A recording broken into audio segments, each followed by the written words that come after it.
নমস্কার। আশা করি আপনারা সবাই খুব ভালো আছেন। আবারও নতুন রান্নার ভিডিও নিয়ে আপনাদের সামনে চলে এসেছি। এইভাবে নতুন নতুন রান্নার ভিডিও পেতে চ্যানেলটিকে সাবস্ক্রাইব করে পাশে থাকুন এবং ভিডিওটি শেষ পর্যন্ত দেখতে থাকুন। আজকে রান্নার জন্য নিয়েছি ওল। এই ওল আমাদের বাগানে হয়েছিল। এই ওল দিয়ে আজকে একটি সুন্দর রেসিপি আপনাদের সঙ্গে শেয়ার করব। ওলগুলোকে এইভাবে ডুমো ডুমো করে কেটে ভালো করে ধুয়ে নিয়েছি কিছুটা আলু। আলুগুলোকেও ডুমো ডুমো করে কেটে ভালো করে ধুয়ে নিয়েছি। ওল সেদ্ধ করার জন্য কড়াই বসিয়ে দিয়েছি। জল ফুটতে শুরু করেছে। এবার দিয়ে দিচ্ছি সামান্য হলুদের গুঁড়ো। দিয়ে দিচ্ছি কেটে ধুয়ে রাখা ওল। ওলগুলো কিছুটা সেদ্ধ হয়েছে। এবার দিয়ে দিচ্ছি কেটে রাখা আলু। ওল আর আলু হালকা সেদ্ধ করে নিয়ে জল ঝরিয়ে নিয়েছি। রান্নার জন্য নিয়েছি কিছুটা চিংড়ি মাছ। চিংড়ি মাছগুলোকে লবণ ও হলুদ ভালো করে মাখিয়ে নিয়েছি। এবার ভেজে নেব। মাছ ভাজার জন্য কড়াইতে দিয়ে দিয়েছি সর্ষের তেল। তেল গরম হয়ে গেছে, দিয়ে দিচ্ছি লবণ হলুদ মাখানো চিংড়ি মাছ। চিংড়ি মাছ ভাজতে বেশি সময় লাগে না। চিংড়ি মাছ বেশি সময় ধরে ভাজলে শক্ত রাবারের মতো হয়ে যায়।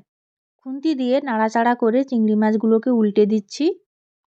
এইভাবে উল্টে পাল্টে চিংড়ি মাছগুলোকে ভেজে নেব।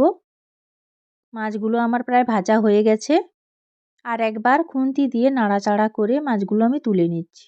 সব মাছগুলো তুলে নিয়েছি। মাছ ভাজা কড়াইতে রান্নার জন্য দিয়ে দিচ্ছি সর্ষের তেল। তেল গরম হয়ে গেছে। এবার দিয়ে দিলাম গোটা জিরে। দিয়ে দিচ্ছি গোটা গরম মশলা। এবার দিয়ে দিচ্ছি পেঁয়াজ বাটা। দিয়ে দিচ্ছি হলুদ গুঁড়ো। দিলাম লঙ্কার গুঁড়ো।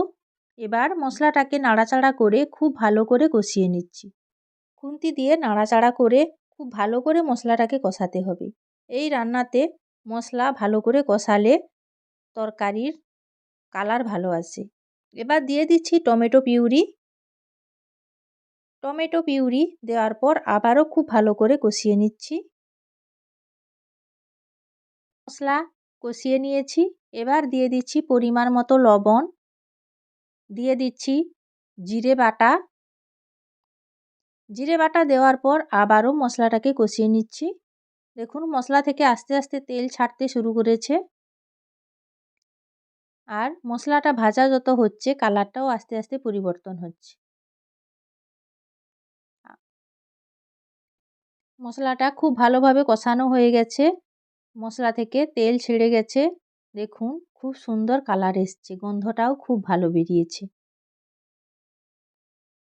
এবার দিয়ে দিচ্ছি সেদ্ধ করে রাখা ওল আর আলু। মশলার সঙ্গে ওল আর আলু আবারও হালকা কষিয়ে মশলার সঙ্গে ওলগুলোকেও খুব ভালোভাবে কষিয়ে নিচ্ছি। যেহেতু ওল সেদ্ধ হয়ে আছে তাই আস্তে আস্তে নাড়াচাড়া করছি, না হলে ওলগুলো ঘেঁটে যেতে পারে। খুব ভালোভাবে ওল আর আলু কষানো হয়ে গেছে। এবার দিয়ে দিচ্ছি পরিমাণ মতো জল। ওল আলু সেদ্ধ করা আছে তাই আমি অল্প পরিমাণেই জল দিচ্ছি। তরকারি খুব ভালোভাবে ফুটে গেছে। এবার দিয়ে দিচ্ছি ভেজে রাখা চিংড়ি মাছ।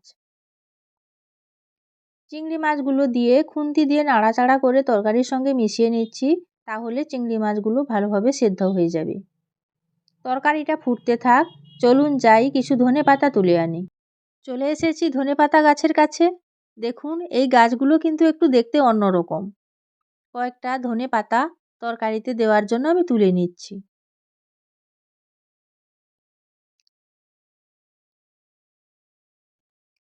ধনেপাতা তুলে নিয়ে চলে এসেছি। উপর থেকে দিয়ে দিচ্ছি চেরা কাঁচা লঙ্কা। এবার দিয়ে দিলাম স্বাদের জন্য সামান্য চিনি। দেখুন ঝোলটাও অনেকটা শুকিয়ে গেছে, মাখা মাখা হয়ে গেছে।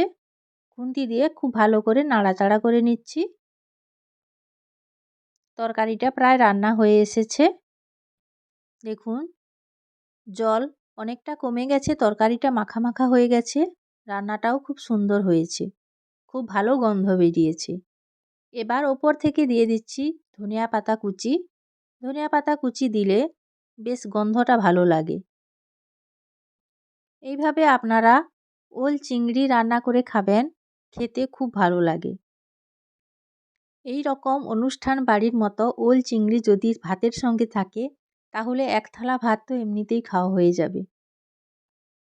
আপনারা কারা কারা ওল চিংড়ি খেতে পছন্দ করেন কমেন্ট করে জানাবেন। আমার রেসিপিগুলো যদি আপনাদের ভালো লেগে থাকে, তাহলে লাইক, শেয়ার এবং কমেন্ট করতেও ভুলবেন না যেন।